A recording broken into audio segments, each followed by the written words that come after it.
Bienvenue dans les podcasts d'Harmonie. C'est parti pour la lecture. Vous êtes prêts? Prête? Alors je commence. De là commence une histoire d'amour entre deux adolescents, à qui on n'a pas appris ce qu'était l'amour. Je suis au collège et lui au lycée, en seconde. Nous nous retrouvons le week-end, on apprend à s'apprivoiser, on rigole, on va au lac. Très platonique pendant plusieurs semaines. Puis un jour, en regardant un film, posé tranquillement sur le canapé, il a les mains baladeuses.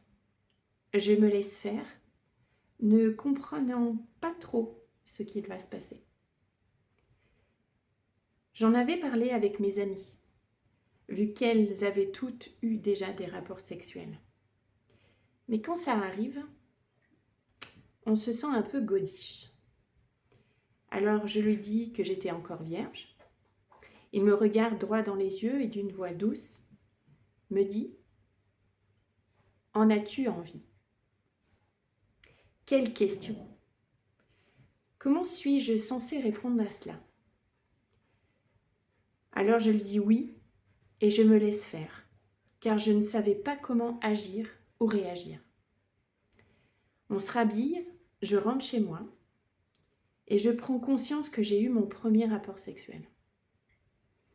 Et là me vient un sentiment de dégoût. Je file prendre une douche et je pleure comme si j'avais fait une bêtise. À qui vais-je en parler? Qui pourra écouter et me comprendre? À qui je peux confier tout ce que je ressens? Tout ce cataclysme qui se passe en moi. Je n'en parle pas. Je ne me confie pas. Même devant mes amis, je leur dis que c'était super et que tout s'est bien passé. Pour ne pas paraître nul à leurs yeux. À partir de cette fois-là, à chaque fois que l'on reste longtemps ensemble, on fait l'amour ensemble. Comme une routine. Je prends des conseils auprès de mes amies. Elles me demandent des détails et me disent de mettre son sexe dans ma bouche pour son plaisir à lui.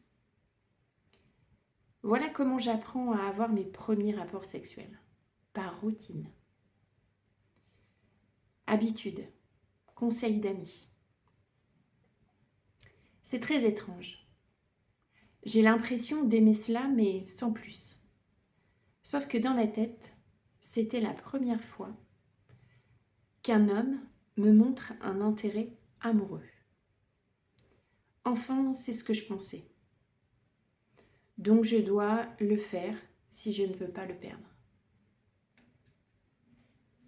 Et voilà, j'ai terminé la lecture. Du coup, je vais vous donner mon regard de sexothérapeute. Ce passage commence par une histoire d'amour entre deux adolescents.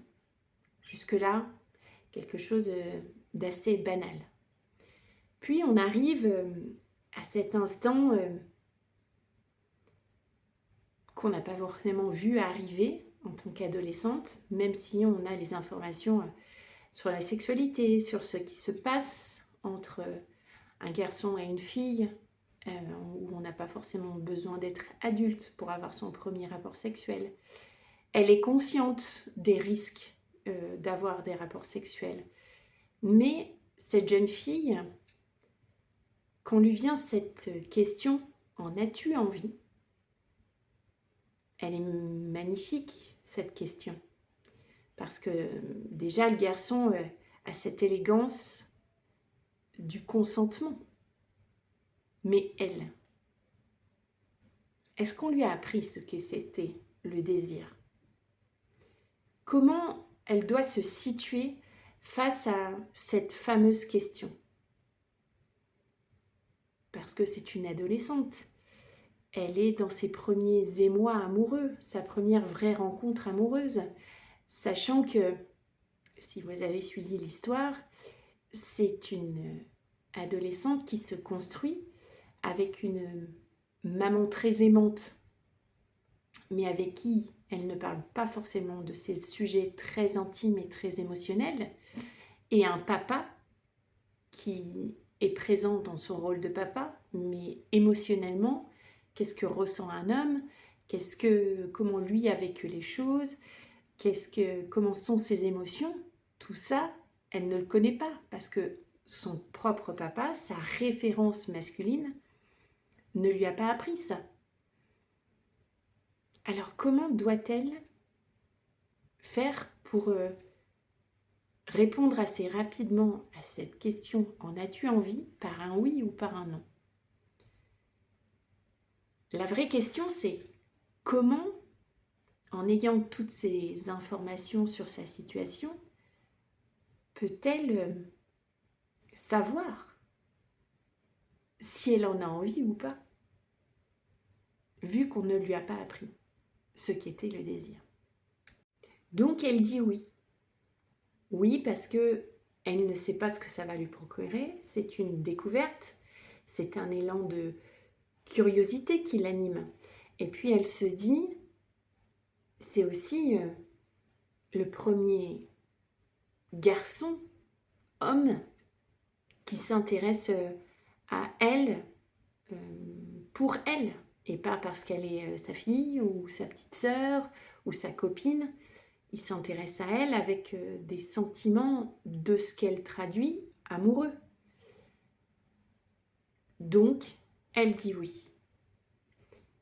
Elle a son premier rapport sexuel avec ce garçon, qui pour elle, comme elle n'a pas de base de comment on a un rapport sexuel, comment ça se passe, ce qu'elle doit faire, ce qu'il doit faire, comment elle doit se comporter, vu qu'elle n'a aucune notion de tout ça. Pour elle, elle se dit, ok, ça c'est fait. Et puis il y a l'après. Il y a la prise de conscience.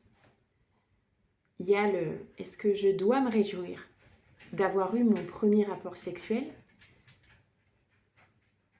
tout en ne sachant pas si j'en avais vraiment envie et ne sachant pas si réellement j'étais quelque part consentante et d'autre part si j'étais prête à avoir ce rapport sexuel.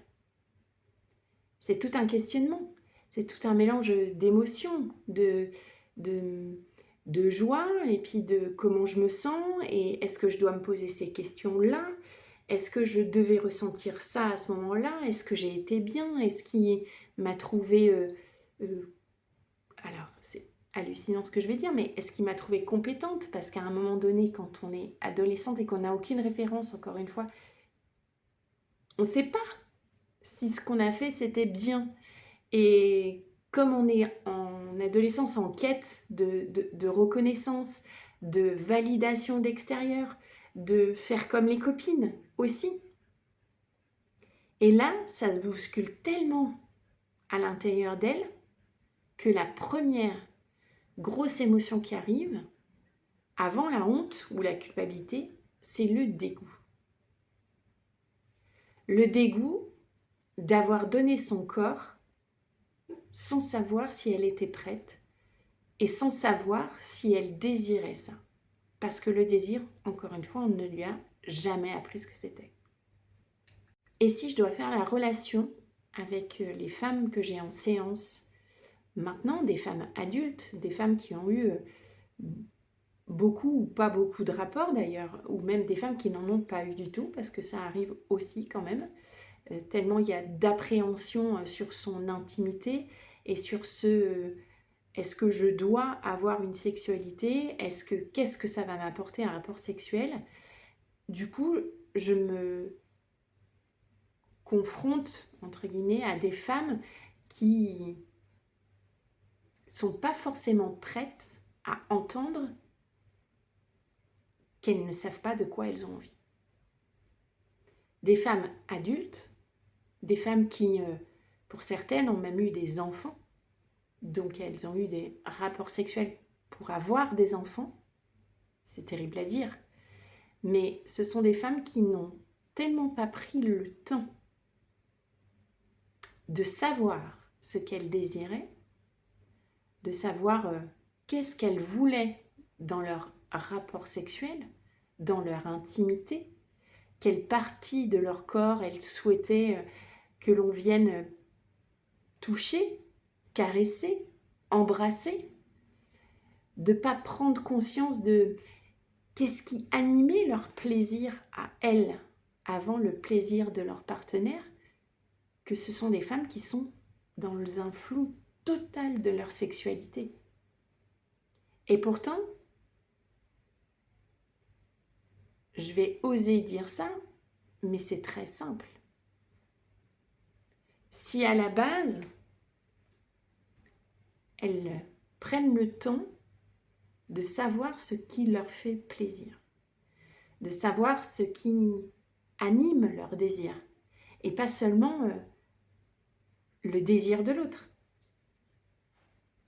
Je prends comme exemple, l'autre me désire, donc je dois me soumettre. Elle est terrible cette situation. Et pourtant, en regardant cette vidéo, si vous êtes une femme, honnêtement, combien de fois vous l'avez fait pour faire plaisir à la personne avec qui vous partagez votre vie? Vous avez une relation où il y a de l'amour, il y a du partage, du quotidien. Il y a une connexion profonde, mais qui ne justifie pas à chaque fois d'avoir un rapport sexuel. Parce que vous n'êtes pas dans des moments propices à l'acte sexuel en lui-même. Mais vous aimez cet homme. Vous partagez sa vie. Donc, comment pourriez-vous lui refuser un rapport sexuel? Alors vous vous forcez.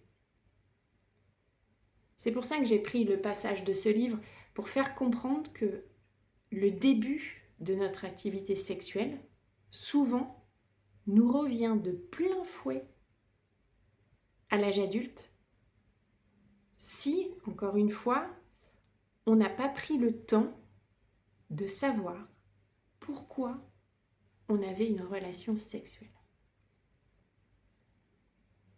Est-ce que c'est pour être connecté à l'autre? Est-ce que c'est pour son propre plaisir? Est-ce que c'est pour avoir cette connexion très intime, très intense, très sexuelle avec l'autre, mais en ayant envie autant l'un que l'autre, et pas pour faire plaisir à l'autre? Tout ça sont des questions essentielles pour avoir une sexualité épanouie.